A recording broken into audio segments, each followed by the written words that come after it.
selanjutnya dari pesan singkat yang terakhir ada Bapak Yogi di Jati Asih. Assalamualaikum warahmatullahi. Jika ada seorang muslim yang melakukan kekacauan, melawan dan memberontak dalam suatu negeri Islam, kemudian terbunuh oleh aparat yang melakukan pengamanan, apakah termasuk ke dalam hadis terhadap haramnya darah seorang muslim? Mohon nasihat dan penjelasan dari hal ini, jazakallahu khairan ya Ustaz. Iya.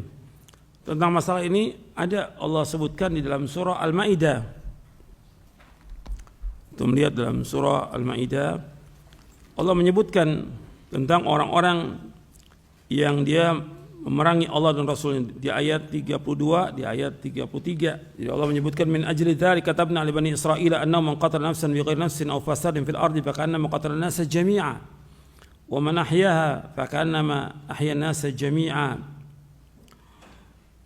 Karena itu kami tetapkan atas Bani Israel bahwa orang yang membunuh jiwa, artinya membunuh jiwa dengan sengaja, bukan karena orang itu membunuh jiwa yang lain, bukan karena qisas, atau bukan orang itu membuat kerusakan di muka bumi. Maka seolah-olah orang yang membunuh seorang muslim dengan sengaja itu seolah dia membunuh manusia semuanya. Barang siapa yang menghidupkannya seolah dia menghidupkan seluruh manusia. Dari ayat ini diambil istinbat, yaitu orang yang dia membunuh jiwa dengan jalan orang itu dengan sebab dia membunuh jiwa yang lain, artinya dia membunuh orang lain, qisas, ya boleh dibunuh. Atau dia membuat kerusakan, fasad, dia memberontak pada penguasa, maka boleh dibunuh. Sama seperti lanjutan ayatnya di surah Al-Maidah juga ayat 33. Innama jazaa'ul ladzina yuharibuna Allah wa rasulahu wa yas'auna fil ardi fasada ayu qattalu ayu sallabu au tuqata aydihim wa arjuluhum min khilafin aw yunfam fil ard dzalika lahum khizyun fid dunya wa lahum fil akhirati adzabun adzim. Sesungguhnya balasan orang-orang yang memerangi Allah dan Rasulnya, artinya dia memberontak pada penguasa dan dia berusaha untuk membuat kerusakan di muka bumi, membuat kekacauan, maka hukumannya orang itu dibunuh atau disalib, atau dipotong tangannya dan kakinya. Dengan berbeda, kalau tangan kanan yang dipotong, tangannya, kakinya yang kiri. Kalau tangan yang kiri, kaki yang kanan, min khilaf. Atau dia diasingkan. Yang demikian kehinaan bagi dia di dunia dan bagi mereka di akhirat azab yang besar. Kecuali yang bertaubat, ila ladzina tabu min qabli an taqdiru alaihim, yang bertaubat. Dan juga berkenaan hadis yang tadi tentang la yahilu damu muslimin. Kan disebutkan yang ketiga itu wattariqu lidinihi al-mufariqu lil jamaah. Artinya yang dia memisahkan kepada dari jamaah kaum muslimin, memberontak. Itu juga dibolehkan untuk diperangi. Tapi jelas orang ini memerangi. Jadi untuk perhatikan harus dijelaskan yang seperti ini, kalau jelas-jelas dia memerangi, dia membawa senjata untuk memerangi penguasa. Bukan sekedar demo dibunuh, nggak boleh. Sekarang kita bicara soal syariat Islam dan undang-undang yang ada. Dalam syariat Islam, demo nggak dibolehkan. Dalam syariat Islam. Dalam undang-undang yang ada dalam pemerintahan demokrasi, di Indonesia demokrasi. Di dalam demokrasi dibolehkan orang demo. Ada aturannya, ada undang-undangnya, dibolehkan untuk demo. Bahkan penguasa mengatakan minta di demo, kalau nggak demo kan nggak tahu dia di mana kesalahannya. Dan itu ada videonya. Jadi penguasanya minta untuk di demo karena apa? Dia nggak tahu kalau dia tidak demo di mana kesalahannya. Undang-undang ada, mereka undang-undang ada, nggak boleh dia dibunuh karena dibolehkan untuk undang-undang untuk demo. Kalau syariat Islam nggak boleh demo, tidak boleh. Apakah demo damai atau yang lain nggak boleh dalam Islam.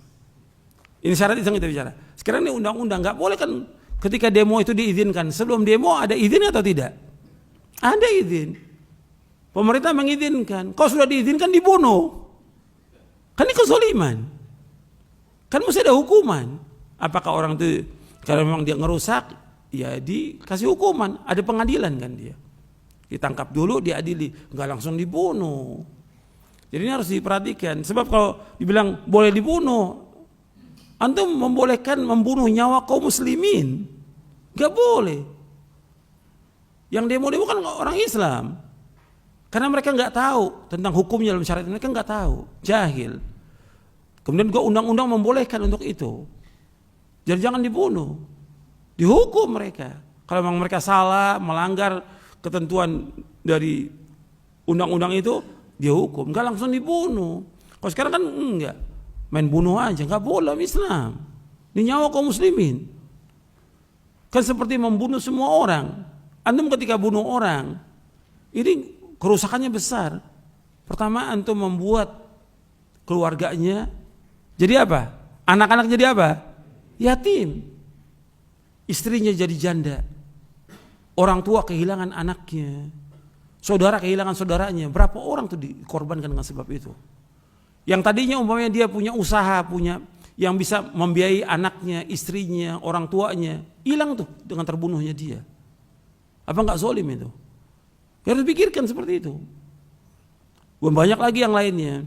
Supaya juga orang berhati-hati, jangan gampang-gampang menumpahkan darah kaum muslimin. Hatta dia sebagai petugas, nggak boleh. Karena ada aturannya. Ini nyawa kaum muslimin yang harus dia perhatikan masalah ini. Dan juga kepada yang lain juga hati-hati. Demo dalam syariat Islam nggak dibenarkan. Dan itu ada penjelasannya para ulama tentang masalah itu. Nggak akan membawa juga kepada kemaslahatan. Semua demo membawa kepada kerusakan. Jadi itu harus diperhatikan. Nggak ada manfaatnya membuang waktu dengan sia-sia. Kalau seandainya mau menasihati penguasa, datangi sesuai dengan syariat, bukan dengan demo. Datangi penguasa, seperti yang diperintahkan dalam Al-Quran, diperintahkan dalam hadis Nabi SAW. Kan orang yang paling jahat di muka bumi, yang mengaku sebagai Tuhan, lu banyak membunuh manusia. Siapa? Firaun. Allah menyuruh Nabi Musa, Nabi Harun mendatangi Firaun, menasihati Firaun. Ini paling zalim itu. Mengatakan dia sebagai Tuhan. Ana rabbukumul a'la.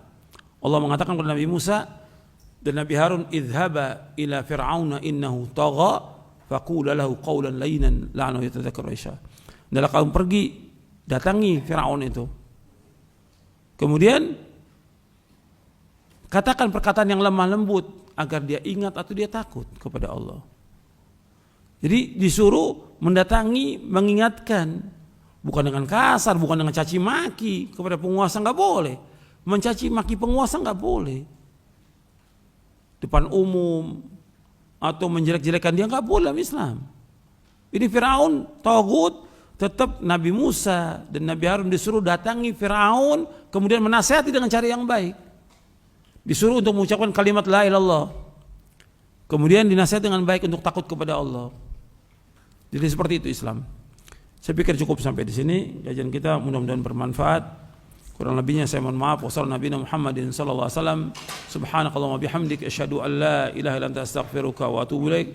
Assalamualaikum warahmatullahi wabarakatuh.